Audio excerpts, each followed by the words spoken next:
Senhor. Aleluias, glórias ao Senhor. Abra sua Bíblia no livro do profeta Amós. Abra sua Bíblia no livro do profeta Amós, capítulo de número 5. Um grito fúnebre contra o culto daquele povo. Um grito fúnebre. Um grito de velório contra o culto desse povo para quem o profeta vai falar. E por que não abrirmos também os nossos ouvidos e sermos corrigidos pelo Senhor com relação ao culto que a gente presta a Ele, que a gente entrega a Ele.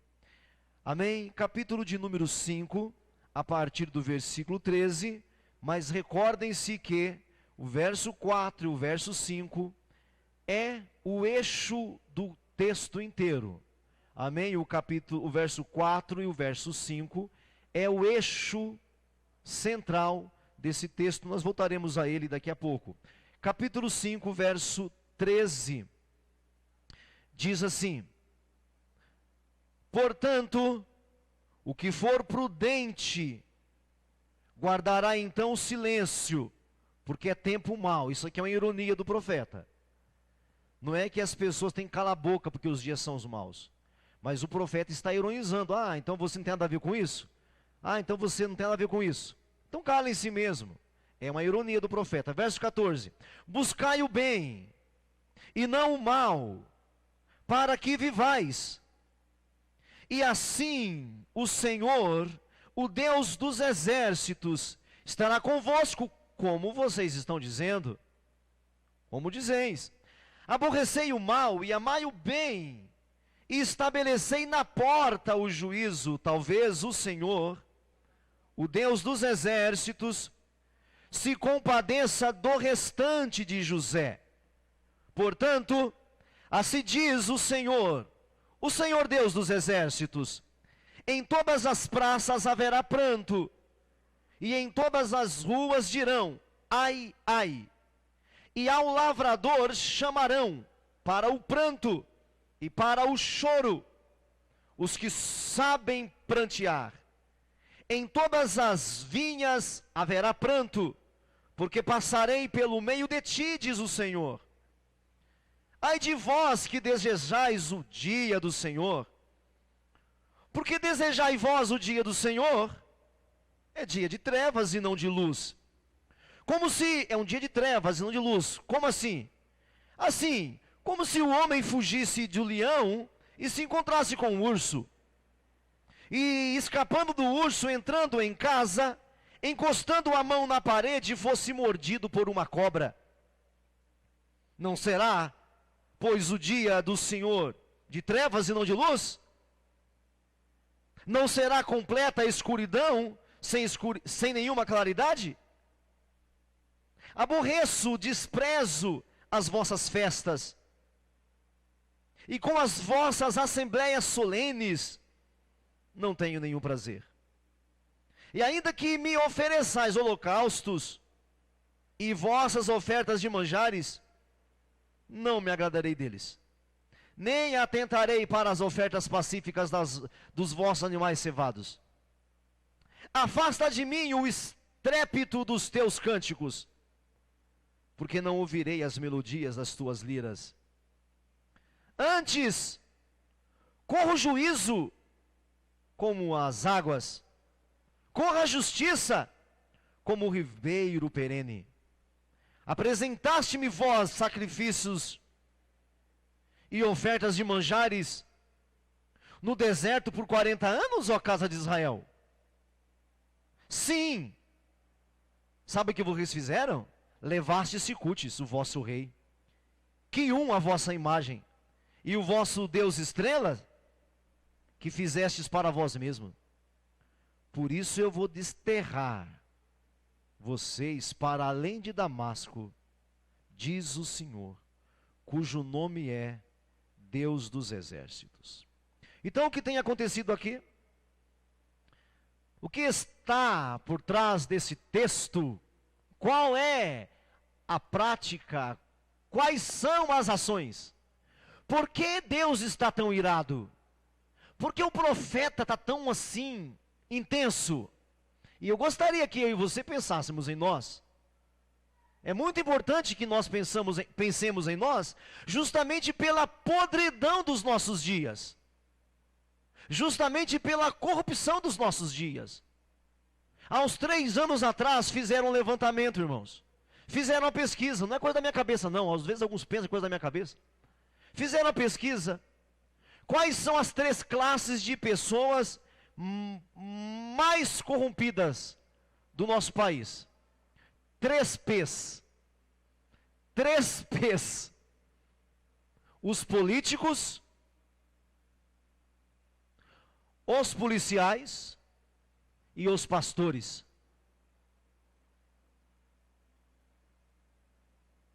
As 3 classes mais corrompidas, segundo essa pesquisa que fez há uns 3 anos atrás. Falei para vocês na semana passada que a Baixada Fluminense, no Rio de Janeiro, é o metro quadrado que tem mais crente, que mais tem crente. E é o lugar de mais injustiça que existe naquele estado. Olha só, vou repetir. É o lugar que mais tem crentes por metro quadrado. E é o lugar onde a justiça é menos feita. Alguma coisa está errada. Então eu tenho que chamar nossa atenção, não porque de repente você esteja errado, mas para que nós sejamos uma voz, irmãos.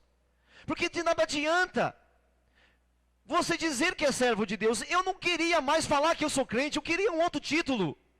Eu não queria mais dizer que sou evangélico, irmão, mas não tem outra palavra. Eu não queria mais dizer, eu me encontro revoltado. A coisa está precária, está feia, está nojenta. O mecânico que arruma as máquinas da igreja também é um cristão, e esses dias ele falou assim: pastor Clóvis, quando alguém vem me entregar uma ferramenta aqui e fala que é cristão, eu já começo a tremer. Eu já começo a ter medo, porque não vai pagar. Não vão me pagar. Quando fala que é evangélico, eu já começo a tremer. Então eu estou redescobrindo os profetas. Eu já estudei isso tantas vezes, já expliquei e estudei isso com a igreja várias vezes, mas desse jeito que tem vindo agora é como uma luva. E eu sinto tanto que alguns não se interessam por isso, porque aonde a palavra de Deus não é honrada, o Senhor não se faz presente, meu irmão.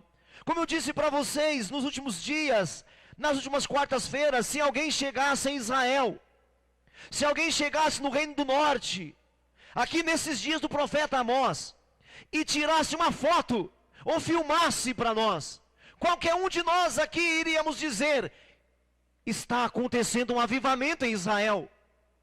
Só pelo final do texto, irmãos, o final do texto, as canções, os louvores eram intensos, eram intrépidos, eram ousados, eles cantavam com força, cantavam alto, louvavam. Mas a prática deles não condizia com o que eles cantavam.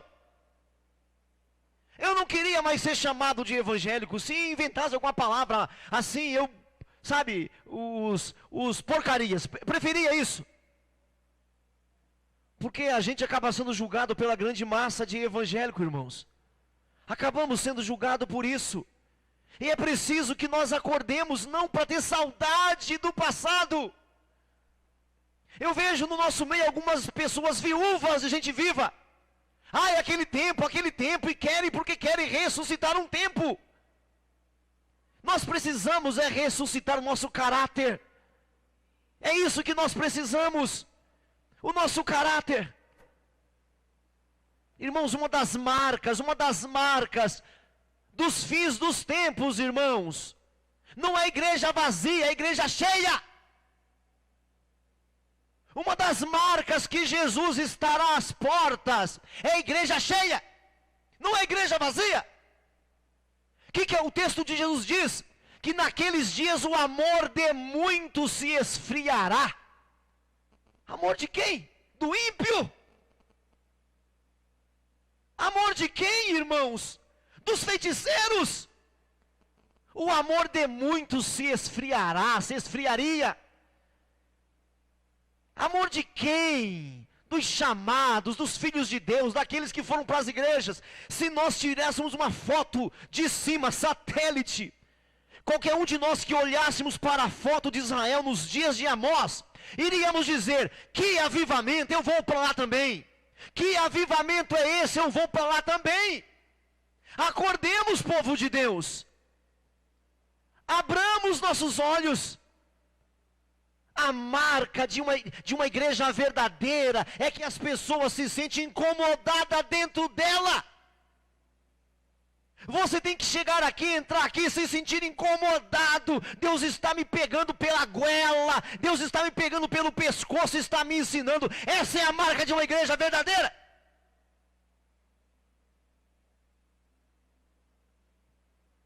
Lembra do tempo do Egito? O que eles falavam? Que saudade dos dias do Egito.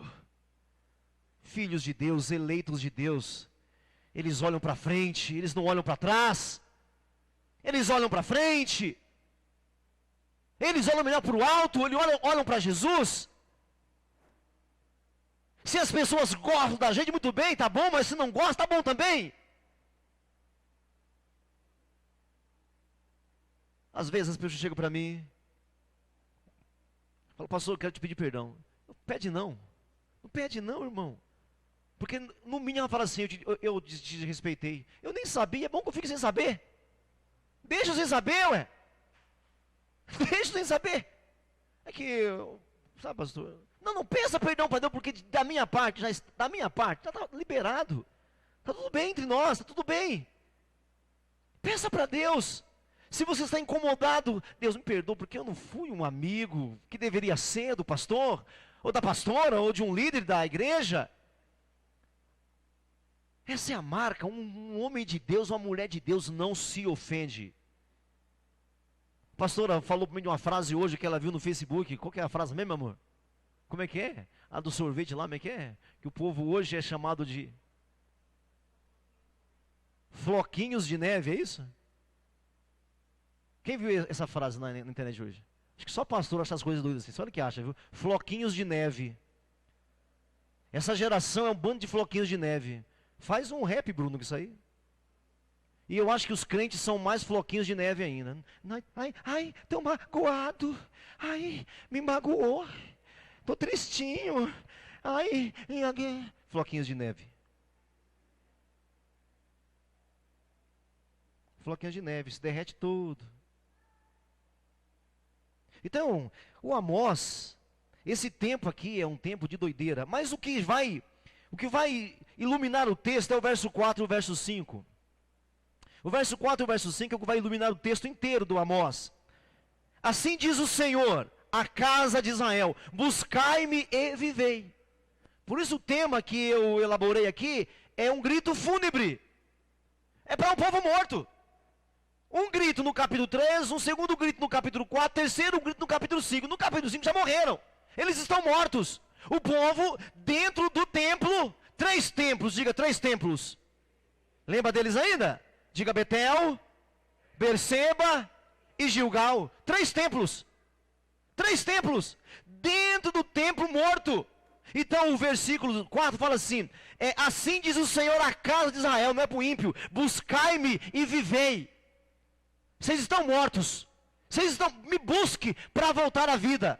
Esse é o texto, aí vem no verso 5. Porém, não busqueis a Betel, não busqueis a casa de Deus. Olha isso, isso chega a ser chocante. Não busqueis a Betel, não busqueis a casa de Deus. Nós ficamos uma pregação falando sobre isso. Nada de Betel, e sim El Betel. Em vez de buscar Betel, busque El Betel, ou seja, o Deus da casa de Deus. É lógico que o Deus da casa de Deus, ele se manifesta mais intensamente na casa dele, é lógico. Porque do contrário, o que você tem de Deus é a onipresença. Onipresença que o feiticeiro também tem. Porque a onipresença de Deus não tem lugar onde ela não esteja. Não tem lugar onde a onipresença de Deus não esteja. A presença geral de Deus. Então ele fala: não busqueis a Betel. Buscai-me, buscai-me e vivei, não busque a minha casa.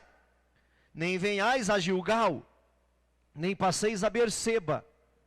Então, Betel, Gilgal e Berseba. Olha para mim um minutinho. Esse texto vai girar em torno disso. Aí nós já provamos isso aqui. A semana passada nós falamos sobre Berseba, que significa o que mesmo? Quem se lembra? Berseba significa o quê? A presença de Deus. Tá bom? Aonde Abraão, Isaac e Jacó receberam essa promessa de Deus. Deus jurou para eles que a presença dele iria com eles. Mas esse povo dessa época começou a concluir que era só pisar o pé lá naquele lugar onde Jacó pisou. Igual Betel. Achava que era só pisar o pé na casa de Deus. Eles não se interessavam por Deus, eles se interessavam pela casa de Deus. Por isso, o templo foi saqueado por Nabucodonosor. Por isso, o templo foi destruído. Por isso ele fala no fim do verso 4, buscai-me. Não busque a Betel, me busca. Será que você realmente busca a Deus? Será que nós estamos realmente buscando ao Senhor Deus, a sua palavra, o seu caráter, a sua santidade, a sua pureza? Nós estamos realmente buscando ao Senhor Deus dos exércitos? Nós queremos ouvir o que Ele pensa a nosso respeito? Ou você quer ouvir o que o seu irmão pensa a seu respeito? Não está na hora de você ser um pouco mais contundente, marido? Ou então você, esposa, ser um pouco mais contundente com o seu cônjuge? Ser um pouco mais radical com o seu cônjuge? De repente, irmã, você tem visto que o seu marido está esfriando. Está mais se interessado por Betel do que pelo El Betel. É uma noite de reflexão, de pensarmos. Então Betel e Berseba e Gilgal gira em torno do texto. Em torno do texto inteiro. Não busqueis a Betel, nem venhais a Gilgal, nem passeis a Berseba, porque Gilgal certamente será levada cativa, Betel será desfeita em nada. Buscai ao Senhor, verso 6, buscai ao Senhor e vivei. Buscai ao Senhor. Então, o que o profeta ensina para esse povo? Para de parecer que é. Para de parecer que é alguma coisa. Seja. Aí nós falamos sobre Berseba a semana passada. Vamos concluir Berseba e vamos entrar em Gilgal. Gilgal é o quê? Gilgal é lugar da posse. De tomada de posse, tomada da herança, tomada da bênção, apropriamento da bênção. Isso é Gilgal. Gilgal foi da onde Josué saiu para conquistar a terra. Foi de Gilgal. Eles acamparam em Gilgal, dali eles traçaram a estratégia e foram conquistar a terra de Canaã. Então, Gilgal significa tomada da bênção, apropriamento da herança, tomada de posse. É isso que significa Gilgal. E então o profeta vai falar em torno disso, mas vamos concluir antes aqui a nossa Berseba. Vamos concluir aqui antes essa questão de Berseba. Então nós falamos, a presença de Deus está com quem ama o bem. Verso 14, porque Berseba significa presença. 14 e 15, buscai-me, buscai o bem e não o mal, para que vivais. Buscai o bem e não o mal. Aí veja, olha a conclusão. Assim o Senhor Deus dos exércitos estará. Está vendo como o texto gira em torno dos templos, das cidades? Buscai o bem e não o mal, para que vivais, e assim o Senhor estará com vocês. Aborrecei o mal, amai o bem, e estabelecei na porta o juízo. Na porta aqui é o tribunal. Faça justiça. Seja justo. Que coisa linda, eu estou vendo agora o jornal, agora à tardezinha. Aí lá, em um lugar do Rio de Janeiro, em uma praia, acharam uma carteira. E parece que 2 rapazes saíram atrás do dono da carteira. Irmãos, isso é loucura hoje em dia.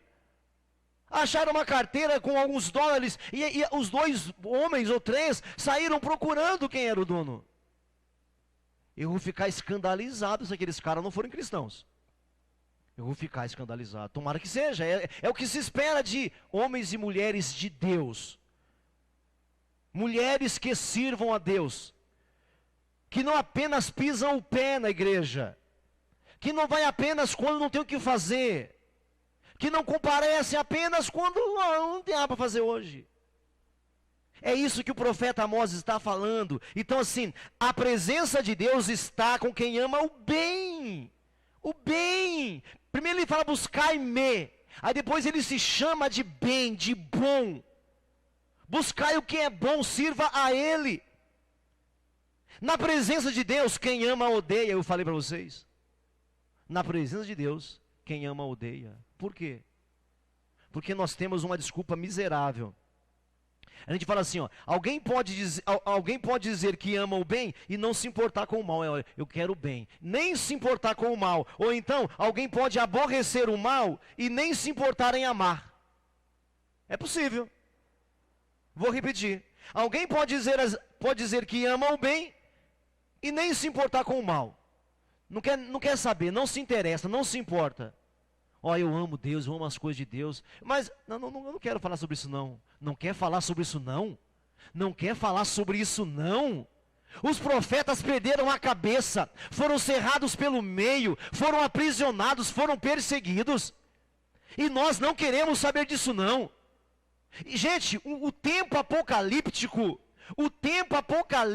é um tempo profético. Você nunca parou para pensar que sempre que você lê no Novo Testamento sobre mestres, profetas, apóstolos, sempre o que vem na frente é apóstolos e depois mestres? Sabe por quê, irmãos? Eu acredito piamente que nós teremos um grande movimento profético. Não esses profetas aí, você vai casar com fulano, isso aí é feitiçaria gospel. O Senhor manda dizer que uma porta grande está aberta, você vai ganhar muito dinheiro. Eu não acho isso na Bíblia. Meu Deus do céu, eu não acho isso na Escritura. Eu não acho isso. Sempre, meu irmão, quando a Bíblia menciona profetas no Novo Testamento, eles vêm por último, dando-nos a entender que um grande tempo profético chegará. Agora, profeta não é amado, viu, irmãos? Eu penso que os profetas do novo tempo vai passar muito pelos artistas da igreja. Eu penso, é um pensamento meu, particular meu, eu penso que os profetas, eles vão passar muito pelas artes da igreja. Eu penso isso.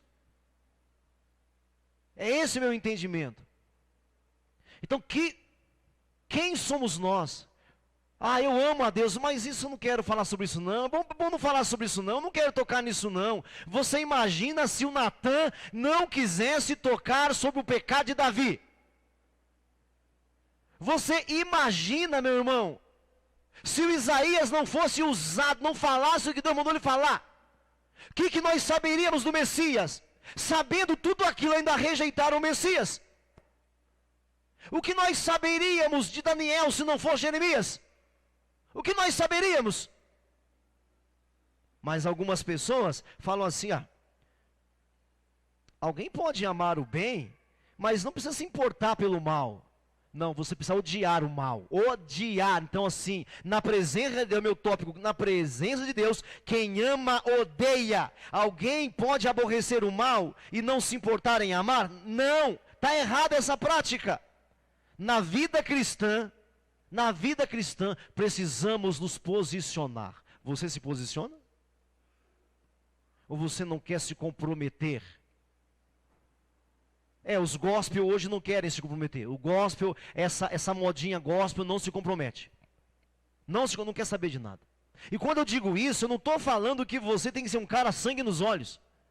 Não. Eu estou falando que você tem que se posicionar. Principalmente para com os religiosos. Não é para com os ímpios, porque Jesus sempre foi muito tolerante com os ímpios. Muito.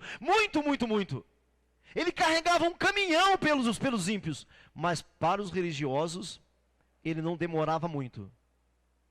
É assim que você e eu devemos ser. Então tudo aqui está girando em torno de Berseba, dessa presença de Deus. Porque eles iam a Berseba, Eles chegam até a falar, ele chega até a falar aqui no versículo, ele chega até a falar aqui, ó, no versículo 18, ai de vós que desejais o dia do Senhor. Eles desejavam estar lá em Berseba, adoravam estar em Berseba, mas a presença de Deus não está aonde ele não é honrado. Vamos começar a falar então sobre Gilgal agora? Vamos pensar em Gilgal. Então Gilgal tomava da herança, tomava da posse da bênção, se apropriar. Só que o que eles estavam fazendo? Eles achavam que indo para Gilgal, tudo era deles. Achava que só porque estava em Gilgal, sem ter compromisso nenhum com Deus, sem ter nenhum compromisso com o Senhor, eles achavam que tudo era deles. Você viu o final do versículo, o final do texto? Você viu o finalzinho? Por isso vos desterrarei. Está vendo que tem a ver com Gilgal? Em vez deles ganhar, tomar posse, o Senhor fala, não, vocês não ficam aí nem um minuto a mais. Eu tiro vocês daí. E tirou mesmo.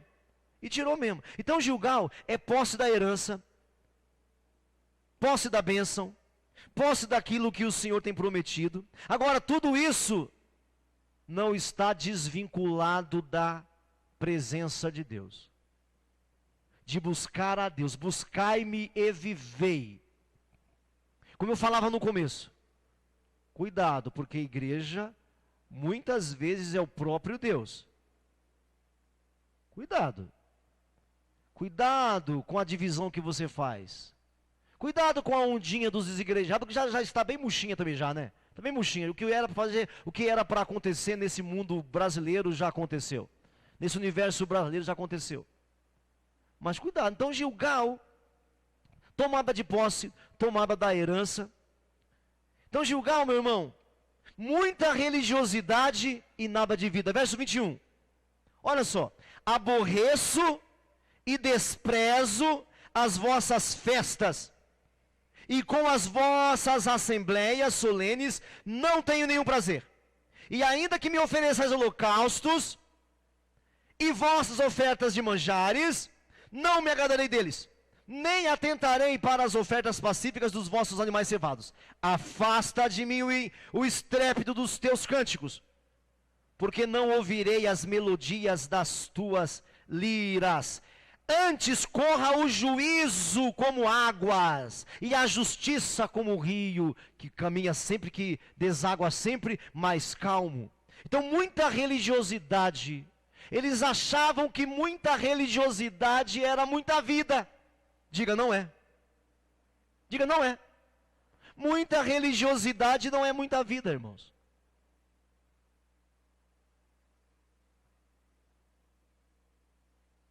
Você está me ouvindo ainda?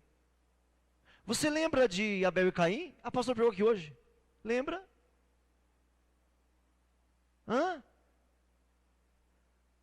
Agradou-se o Senhor Deus de Abel e consequentemente da sua... Sabe o que é aquela palavra oferta? Culto.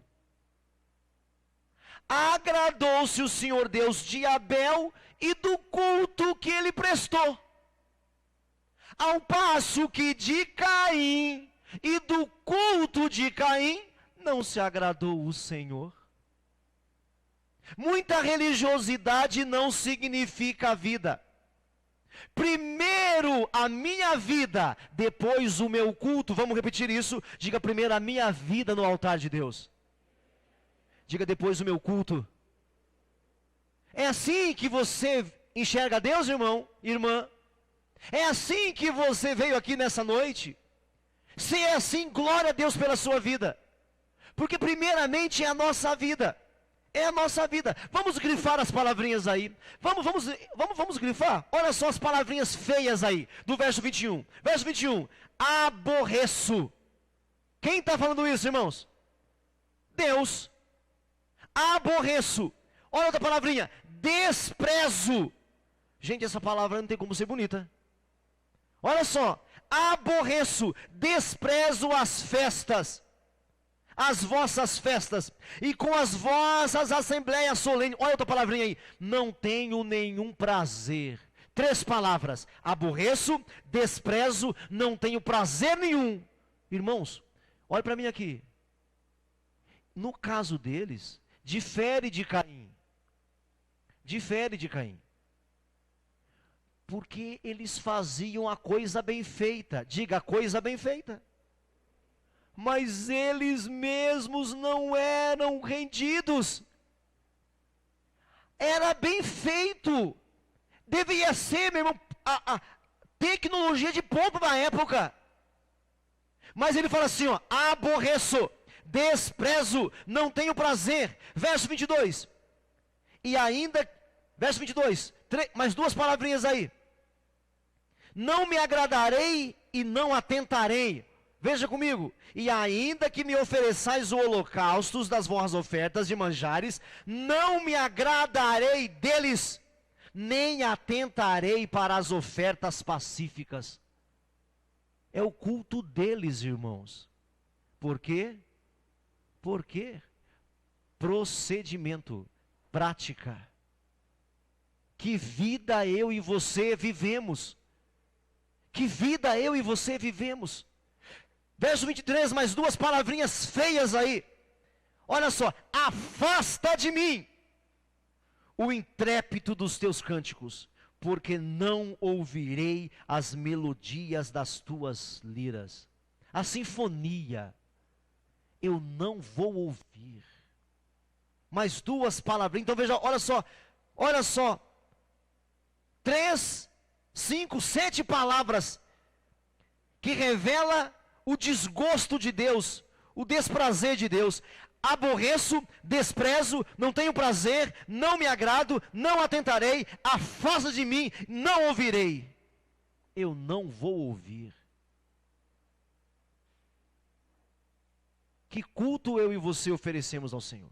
Eles iam para Gilgal, toma posse da bênção, toma posse da herança, com a vida fora do que Deus queria, uma vida sem padrão, uma vida sem qualidade diante de Deus. E não é que você tem que ser um cara hiper intelectual para agradar a Deus. Você tem que ser rendido. Diga para o seu vizinho: se renda ao Senhor. Irmãos, Bíblia, tem que interpretar a Bíblia. Cuidado, meus irmãos e irmãs. Na internet está cheio de pregadores goela. Sabe o que são pregadores goela? Pregadores metidos a saber. Está cheio de pregadores dizendo que sabem. Mas Bíblia, tem que interpretar Bíblia. Bíblia não vai se interpretando na abraçada, na pernada. A gente tem que perguntar o que a Bíblia fala sobre a Bíblia. Por exemplo, quer só uma palhinha? O Joel que nós aprendemos recentemente. Acontecerá depois que derramarei do meu espírito sobre toda a carne. Lembra desse texto? Como é que eu vou interpretar esse texto? Acontecerá depois que derramarei. Quando é esse tempo? Aí você vai para a Bíblia. Primeira, Atos dos Apóstolos, capítulo 2, versos 14, 15 e 16. Pedro fala assim: o que está acontecendo hoje é o que foi escrito pelo profeta Joel. Ele fala, aí ele vai citar. Olha o que o Espírito coloca na boca do Pedro. O que está acontecendo é o que foi dito pelo profeta Joel. Aí ele vai citar: acontecerá que nos últimos dias derramarei do meu espírito sobre toda a carne. O que o Espírito colocou na boca do Pedro que não está em Joel? Os últimos dias. Ou seja, o Pedro está falando que aqueles dias que o Joel profetizou, porque o Joel não sabia, Pedro fala: quando o Espírito Santo foi derramado, começou-se o quê? Os últimos dias. Então, últimos dias, irmãos, é um grande parêntese. Diga, últimos dias é um grande parêntese. Diga, eu estou nesse parêntese. Últimos dias, gente, não quer dizer dia derradeiro. Os últimos dias começou quando o Espírito Santo foi derramado. Abriu um parêntese, nós estamos nos últimos dias. Agora vai chegar o dia derradeiro, o grande e terrível dia do Senhor. Essa é outra coisa. Mas o Espírito Santo interpreta Joel para nós. Os últimos dias começa quando o Espírito Santo é derramado. Aquela frasezinha, os últimos dias, Joel não disse, mas o Espírito Santo diz na boca do Pedro. É o Espírito que está interpretando Joel, não é o Pedro. Então a gente tem que ouvir o que o Espírito está falando, não o que esses pastores de YouTube falam. Não que não tenha coisa boa, eu ouço muita gente também. Não é que não haja coisa boa, mas muito cuidado com os pregadores de garganta. Cuidado com os pregadores de goela. Que que nem agora aí, olha. Tudo isso que o Donald Trump fez, 80% dos cristãos americanos concordam com ele. 80%. Porque as pessoas acham que nós faremos Cristo voltar na carteirada. As pessoas acham que Israel é a chave do Apocalipse. Não é, nunca foi. Mas tem 80% dos cristãos americanos que concordam com o Trump, que Jerusalém tem que ser a capital de Israel, porque somos nós que fazemos Cristo voltar. Somos Israel. Não somos o Israel. O que faz Cristo voltar, primeiramente, é o Messias. Primeiro, a chave é Jesus. Segundo, quem é o Israel de hoje? Quem é o Israel de hoje? Nós. Romanos capítulo 2, verso 29, se não me falha a memória. Nós somos o Israel de Deus. A igreja é a grande figueira. Aí tem alguns que falam assim, olha para a figueira é Jerusalém. Aí em 1947, Israel voltou para o seu lugar. E agora, mais uma geração de 40 anos. Aí faz as contas, aí Cristo ia voltar, não voltou. Aí começa, não contamos errado. E começa a inventar um monte de coisa. Então, agora, Jerusalém voltando a ser a capital, Jesus está voltando. Sabe qual é o grande sinal da volta de Jesus? Espírito Santo. Acontecerá depois, Aí Pedro fala, nos últimos dias derramarei do meu Espírito. Então começou o fim. É só aguardar agora, ver o dia derradeiro. É só aguardar. 80% dos cristãos americanos concordam plenamente com o Trump, que são os dispensacionalistas. São esses. Mas aqui então, voltando para o nosso querido Amós, que vida nós vivemos diante de Deus? Que atitude eu e você temos diante do Senhor? Que atitude? Porque eles achavam que estavam em Gilgal, a bênção é deles. Eles estavam em Gilgal, a herança era deles. Mas a vida deles não valia nada. Olha só, eu aborreço, eu desprezo. Eu não tenho prazer, eu não me agrado, não me atento. Afasta de mim, eu não ouvirei vocês. Mesmo estando em Gilgal, mesmo as igrejas estando lotadas, não quer dizer que a presença de Deus esteja ali. A presença de Deus específica, ativa, não quer dizer isso. Você quer um pouquinho mais? Olha o que o nosso amado Malaquias chegou a dizer. Vai um pouquinho para frente aí, sem perder o texto. Vai um pouquinho para frente. Olha o que o Malaquias chegou a dizer com relação ao culto. Ao culto, olha só, o capítulo 1. O capítulo 1, versículo 10 de Malaquias. Olha só. Olha o que o profeta Malaquias fala. Olha que eles já foram para o cativeiro, já voltaram e não tomaram vergonha na cara. Aqui em Malaquias. Já foram para o cativeiro, já foram escravizados, já voltaram e não aprendem nunca. Vou te contar, né? Parece algumas pessoas, né, irmãos? Capítulo 1, versículo 10. Olha o que o profeta fala. Tomara houvesse entre vós quem feche as portas, para que não acendesses debalde o fogo no meu altar. Meu Deus. Vou ler de novo para vocês. Tomara houvesse entre vós quem feche as portas, para que não acendesses de balde o fogo do meu altar. Eu não tenho prazer em vocês, diz o Senhor dos Exércitos, nem aceitarei da vossa mão a vossa oferta. Por quê, irmãos? Diga a vida. Diga a vida deles. Sabe o que o profeta Amós está falando? Vamos atualizar? O profeta Amós fala assim: tomara que aparecesse alguém na igreja metodista e fechasse a porta e ninguém entrasse. É isso que Deus estava falando através do profeta. Tomara que aparecesse alguém entre vós que fechasse as portas do meu templo, porque para ouvir vocês eu não aguento mais. Ele fala. Por quê, irmãos? Porque tudo que Deus quer é a nossa vida, é o seu procedimento. Ele diz lá no começo, sempre foi assim, não é novidade. Se procederes bem, Caim, não serás aceito. Se você andar certo, como eu quero, não é andar certo politicamente, viu, irmão? Pelo amor de Deus. Não é andar corretamente, politicamente correto, não. É andar do jeito que Deus quer que você ande. O jeito que você anda é o jeito que Deus quer. Quando você vem na igreja, você vem assim: Senhor, por favor, corrija-me, fala comigo nessa noite, me ensina. É assim que você vem. Glória a Deus por isso. Então o Malaquias chega a dizer: que alguém feche a porta do templo, porque eu não gosto de ouvir vocês. Isso porque eu não vou ler Isaías agora para vocês. Eu não vou ler Isaías. É pior ainda. O Isaías capítulo 1, a partir do verso 14, leia em casa, a coisa é pior. Então, irmãos, Deus é contra culto? Hã? Deus é contra o culto? Deus é contra o culto, irmãos? Não. Não. Ele fala que é da boca dos pequeninos que sai o perfeito louvor. Não é assim que ele fala ou não?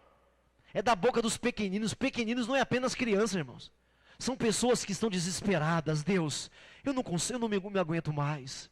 Eu não aguento mais esse pecado que eu não consigo me livrar. Se eu não me aguento mais essa minha pornografia que me amarra. Senhor, coloca um cadeado nos meus olhos, Senhor. Pessoas desesperadas que querem a ajuda de Deus. Deus não rejeita, irmãos. Deus não rejeita o nosso culto quando a gente é sincero diante dEle. Quando você é verdadeiro diante dEle. Não deixe de desabafar diante de Deus. Não deixe de confessar diante de Deus. Não deixe de se abrir completamente. Não é porque você pecou que Deus não te ouve, e sim porque você não quer mudar de vida que Ele não te ouve. Ele não vem para a gente sã, Ele vem para a gente doente. A palavra dEle vem para os doentes. Então não adianta botar o pé em Gilgal só com segunda intenção. Eu quero bênção, eu quero herança, eu quero posse, eu vou tomar posse. Sem vida você não toma posse coisa nenhuma. Sem vida você não toma posse coisa nenhuma. A vida é antes do culto. A vida é antes do culto. Ela precede o culto. Na prática da justiça, a prática da justiça deve preceder a nossa religiosidade. Olha o versículo 24, eu encerro. Antes, corra o juízo como as águas. É isso que Ele quer, irmãos. A justiça como ribeiros perene. Aí Ele vai falar: vocês me ofereceram algum sacrifício no deserto? Ele vai falar que não. O sacrifício que vocês ofereceram no deserto, Ele começa a falar aqui de vários deuses que não eram Deus. Aqueles sacrifícios que vocês me ofereceram no deserto, nunca foi para mim, foi para vocês mesmos. Vocês fizeram um Deus para vocês. Sabe essa serpente que o pastor Carlos pregou aqui? Sabe essa serpente aqui? Que o Moisés fez e mandou a gente olhar para despertar a fé? Sabe aquela serpente? Depois, sabe o que eles fizeram? Começaram a idolatrá-la. Era para fazer naquele dia aquilo. Eles ficaram fazendo aquilo por anos e anos. Vai ser um rei que virá mais tarde, que me foge o nome agora, que vai destruir aquela serpente. Eles fizeram daquilo um objeto de idolatria. A princípio era para a saúde, era para a cura. Mas eles começaram a valorizar mais a coisa, a criação, do que o Deus da criação. A vida é antes do culto. A vida precede a religiosidade. Buscai-me, diz o Senhor, e vivei. Buscai o bem, odeie o mal, deteste o mal. Porque quem ama a Deus, gente, odeia o mal, se revolta com o mal. Eu gostaria que tivéssemos aqui profetas que demonstrasse claramente o quanto está revoltado com o mal. Nesses dias, irmãos, nós não precisamos de religiosidade bonita. Nesses dias de corrupção brasileira, nós precisamos de vida. Nós precisamos de vida. Mais uma frase e eu encerro. Eles tinham muita performance diante dos homens e não tinha nenhuma piedade diante de Deus. Eram cheios de performance diante dos homens. Todos vinham a Jerusalém, ou melhor, a Gilgal, todos iam a Berseba, todos iam a Betel. Eles tinham muita performance, mas não tinha consagração verdadeira. Curva sua cabeça, feche os seus olhos em nome de Jesus. Curva sua cabeça nesse momento, feche os seus olhos em nome de Jesus. Que o juízo corra como a água e a justiça como rio, como ribeiro perene. Levanta sua voz, não saia do seu lugar agora. Abra o seu coração e se renda ao Senhor nessa noite.